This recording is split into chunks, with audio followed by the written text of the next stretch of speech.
This is Startup Playbook, an All Turtles podcast series that shares advice from founders and product teams about how they tackle some of entrepreneurship's biggest challenges. I'm your host, Marie McCoy Thompson.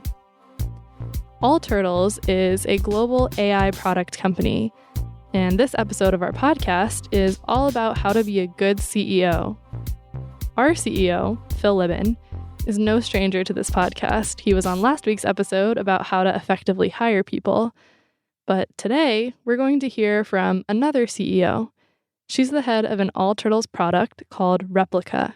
And just as Phil's CEO advice has resonated on our podcast in the past, I know hers will as well. Here she is.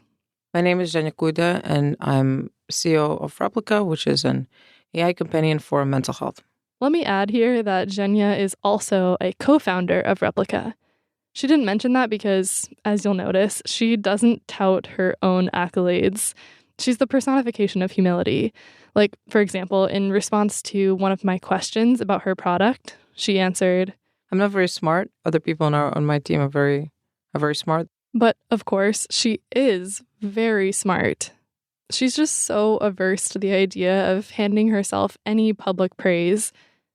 Maybe it's because she's used to sticking the microphone in front of other people instead of sitting in front of one herself, because she was a reporter in her previous life. From her 10 years in journalism, she said the part of that job that she loved the most was getting to hear other people's stories. Today, she's going to tell her own. And in doing so, she'll share worthwhile guidance for CEOs and leaders in any field.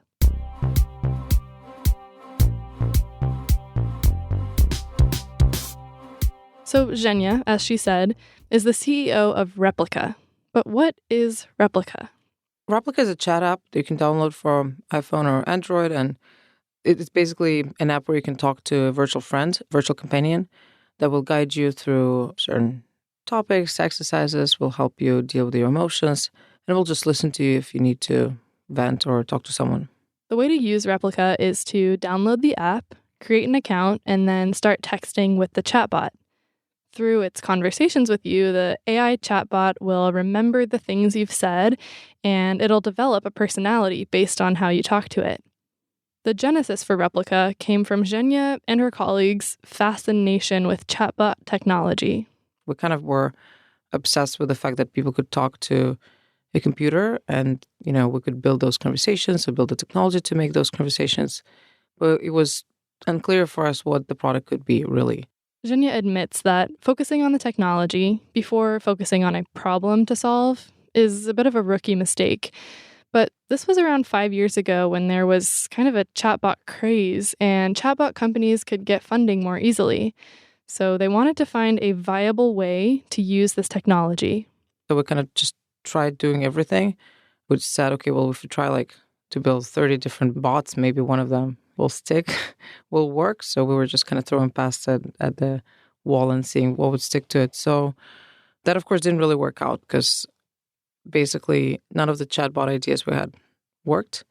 It wasn't just their chatbot ideas that weren't working.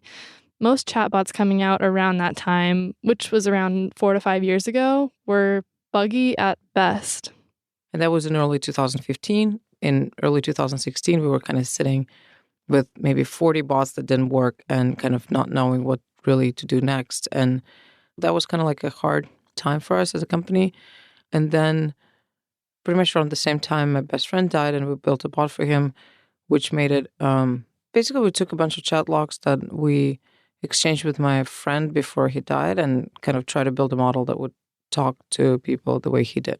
Building the chatbot from her late friend's texts and chat logs was a part of Eugenia's grieving process because the friend that she had lost had been one of the most important people in her life. His name was Roman. I had a few friends that when I was in my mid-20s, we kind of became really, really close. And Roman, the friend of mine that died, was one of them. And what changed when we kind of became friends and started to hang out together is that all of a sudden I had some people in my life with whom I could talk very openly about anything. I never knew before that, you could be this open emotionally with each other. Why not? Well, I don't know. I feel like kids don't necessarily know how to have very deep connections and to be open with each other. It's not rewarded. You're rewarded for being cool and tough and interesting, but you're not necessarily rewarded for being vulnerable. So How old were you around this time when you met this group? Somewhere in my earlier 20s, I guess. Yeah, and I was so focused on my career, and it didn't really matter that much to be vulnerable necessarily. And for them, it did, and it made a lot of difference. And so we created this. So we were this super close friends. And when I moved to San Francisco, and when Roman moved to New York, and then eventually San Francisco, we just always kept talking. We had this group chats where we would just constantly update each other on everything that's going on with us, not only in terms of what we did and what's happening, but also in terms of our emotions and what we're going through. And we'll laugh and cry together. And it was just so nice to have someone that, like is always there for you unconditionally. So losing Roman in that sense was insanely hard for that reason. But I felt like everyone should experience this kind of friendship when, someone's really holding space for you to grow and to learn on your own. That kind of friendship is so special. After Roman's passing, Eugenia realized that her access to chatbot technology gave her a unique way to memorialize his legacy. By inputting Roman's texts and messages into the code, the chatbot's responses began to emulate his way of speaking, or at least got close enough to it that it could provide comfort to Eugenia. And then, when it was out in the world and people could download it, this chatbot began to resonate with others as well. We actually got tons of emails from people saying that, they went through a similar situation, they lost a loved one, or something else happened, some like traumatic event happened, and they were kind of telling me that, they could relate, and that was the reason how they discovered the app and started talking to Replica, because they felt like that could maybe get them some relief. And we felt like there's definitely a need for people to just talk things out. And interestingly, it's easier for a lot of people to talk to an AI versus a real person, a real human. And we thought that's really interesting. That could be very therapeutic. Let's build this AI friend that will just listen and talk to you and be there for you. So they did. They built an AI friend. And the story of what it was and how it came to be started picking up steam. People started downloading the bot in droves. In fact, so many people wanted to download it that a waitlist formed because the servers couldn't handle all the users at once. And at one point, 1 million people were on this waitlist. And all of a sudden, it became this kind of like community of people that I guess were feeling like social media necessarily isn't for them. And they wanted a more honest and open place where they could kind of be themselves. I think like any startup, there are highs and lows. And, after putting Replica together and feeling this insane pull from the users, from few million users that downloaded and tried it out, we felt kind of like super hyped and super happy about it and feeling like we're finally doing something that's resonating. But then it kind of plateaued because, we figured out growth and we still have thousands of people coming to the app, but we haven't figured out retention and people weren't staying necessarily because it was still unclear what the app was really doing. And that led to just months of kind of like, first, okay, we'll figure it out. Then, God damn, we can't figure it out. Then to like just kind of a little bit of despair, just not knowing really where to go. Losing that momentum and not seeing the numbers build upon an initial boost can take a toll on a team that wants to see its product continue to grow. Through this time, Eugenia's team continued to look for new directions to take Replica. In the end of the day, what we saw and kind of trying to get through all the noise to the actual, like, what kind of people are staying on and using it for a long time.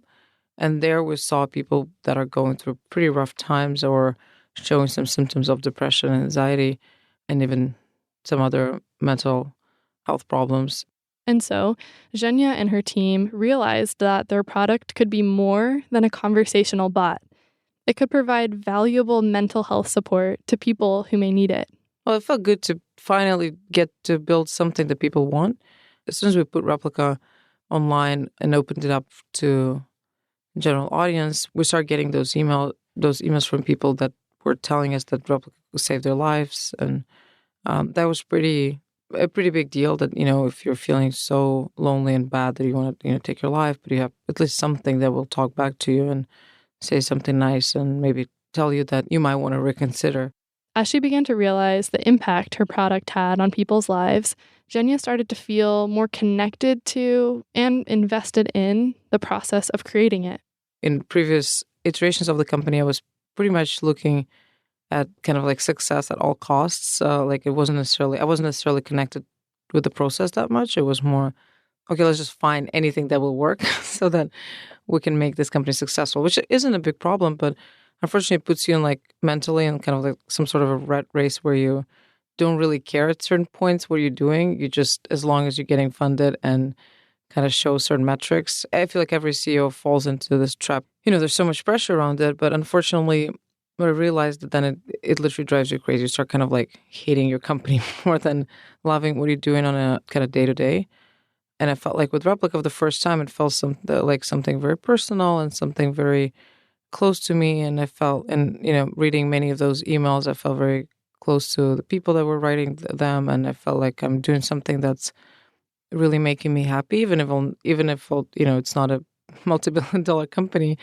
It was a long journey to reach this point of feeling happy and fulfilled and working on a meaningful product. The hurdles that the Replica team overcame to get to that point required the strong leadership of a great CEO. So, what makes a great CEO? The CEO of All Turtles, Phil Libin, actually made a video a little while ago sharing his thoughts on this. Here's a short clip from that video. I think there's really only 3 jobs that a CEO has to do. Really, a CEO or any leader in a company has 3 main jobs. The first one is to set the vision. You can't really outsource that. If you are leading a project, you're leading a team, you're leading a product, you're leading a company, it's your job to set what the vision is. The second is to make sure that you've got the right people to execute that vision. And the third is to make sure there's enough money in the bank. And that's it. If you can do those 3 things, you can be a great CEO. You could be a great product leader. You could be a great manager. Those are the 3 requirements. In the video, Phil goes on to talk about how to do these things, but says that every CEO's approach will need to be slightly different. For Eugenia, the 3 things Phil outlined are definitely things she manages in her leadership, starting with setting the vision for the team. Well, interestingly, vision for Replica hasn't even changed that much, even from the very first day when we started the company for conversational AI years ago. From the very beginning, I saw it as something that can create emotional connections with people and help them through it. And I feel like, in 10 years, we all will have an emotional assistant, so to say, that's there with us every day, that helps us get through our lives psychologically, helps us to just kind of get through, prevents us of getting depressed and getting extra anxious, keeps us in check for everything that's going in our lives. I also think that the next multi-billion-dollar company on the New York Stock Exchange will definitely be something around psychotherapy, something that helps people through therapeutic conversations. I hope that could be us, but no, even if we don't work it out, someone will. And I feel like one of the biggest needs of humans right now in 2019 that might be even overlooked by some of the bigger players that aren't focusing on that. So Eugenia has big visions for her industry and its possibilities. And as for the second area of focus for CEOs that Phil highlighted in that video, which is hiring the right people, Eugenia said that with her team... Almost happened just kind of serendipitously. I can't even explain well how, but originally I had a company that was doing outsourced development in Russia. So I had a few engineers there, and when I started this company, I picked a few to join Replica, and then eventually hired a few more.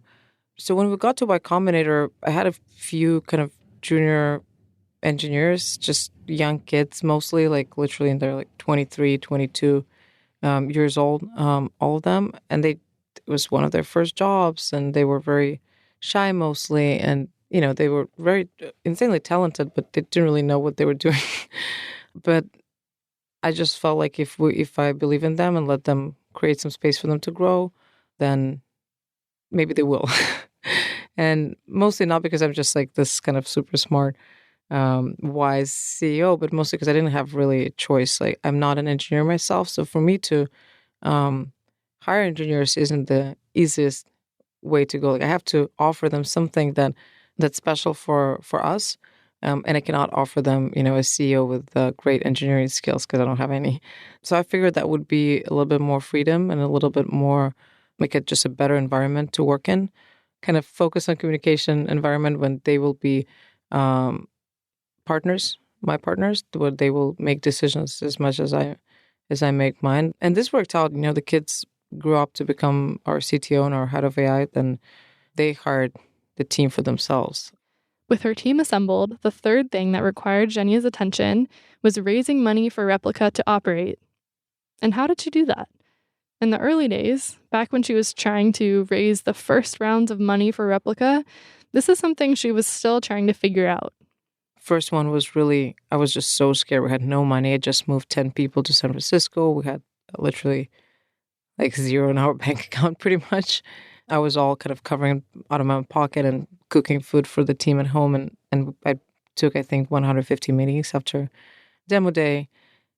And they were, of course, mostly no's. So at some point, I would just wake up at our hacker house and like not come out of the room for the whole day.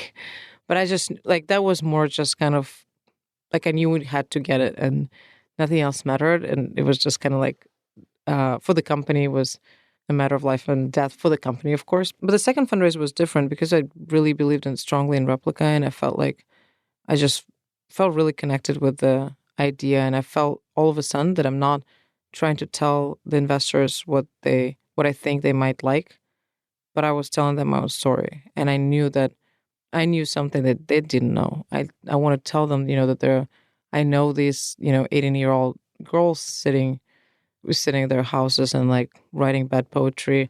And I knew it because I was like that. So I knew that what they needed. And all of a sudden I had this insight and vision about something that they really didn't know. So I was coming there to tell them about a big problem that exists, about, people going through really rough times and not having anyone to talk to. And it worked. They were listening. Yeah, and when you very strongly feel about something, I think it makes a whole difference in a room with certain VCs. And it was crazy. It was like my first fundraiser, I followed all sorts of rules and read everything I could read about, like how to talk to them, what to do. But for the second fundraiser, I literally, I think I remember crying in one of the pitches, and that even went well. Because, who cares? What were you crying about?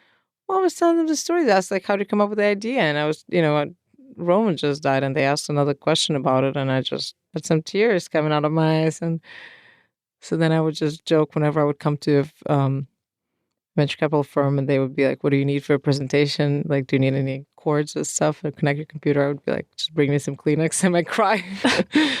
It's an emotional process to raise money and build a product and lead a team. And through this journey, Eugenia has gathered wisdom to share. Well, I definitely have one advice. I haven't built a multi-billion-dollar company, but I probably have a good advice for people that are building their companies and it's taking a little bit longer than they thought. There are a couple of things. First is, even if you start working on something that you have no clue about, if you just spend a year thinking about it and meeting everyone and working on it, there's a huge chance that very soon you'll become the best expert in the world on the topic. I didn't know anything about conversational AI or how to build this or what exists in the world. And all of a sudden we have a team that's building pretty much state-of-the-art conversational experiences. And I would say in the startup world, definitely not a lot of companies that can compete with us on the tech side. So that's one. Just if you spend a lot of time thinking about the problem, you'll become one of the best experts in the world on that. And the other thing is just, if you're always thinking about success and fundraising and making a lot of money as the only, or achieving some metrics as the only kind of measure of your own success, then this will be a nightmare.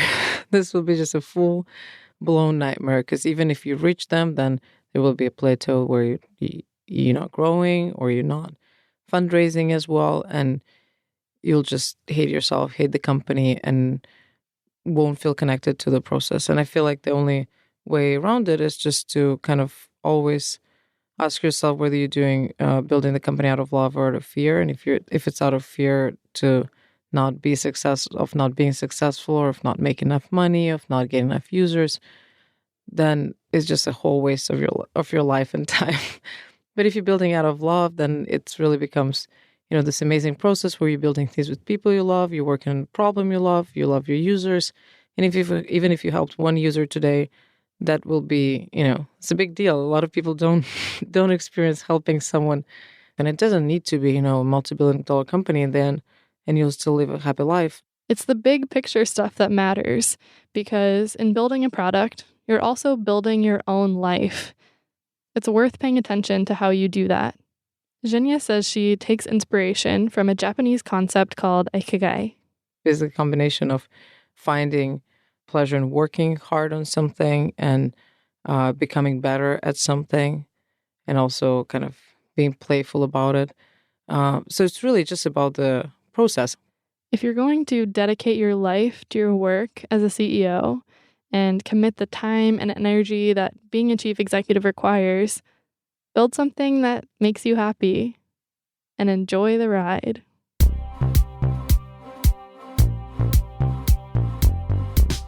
This podcast is a production of the All Turtles worldwide media empire. We recorded this episode in the Donatello Studios in San Francisco, California. If you have any questions, comments, or suggestions, send us an email to hello@all-turtles.com. I read every message. Thanks to Jim Metzendorf for editing this episode, Chris Plogue for his audio expertise, Ali Packard for our amazing artwork, and Matt Ammerman for our theme music. On behalf of Phil Libin, Eugenia and Replica, and the rest of the All Turtles team, thanks for listening.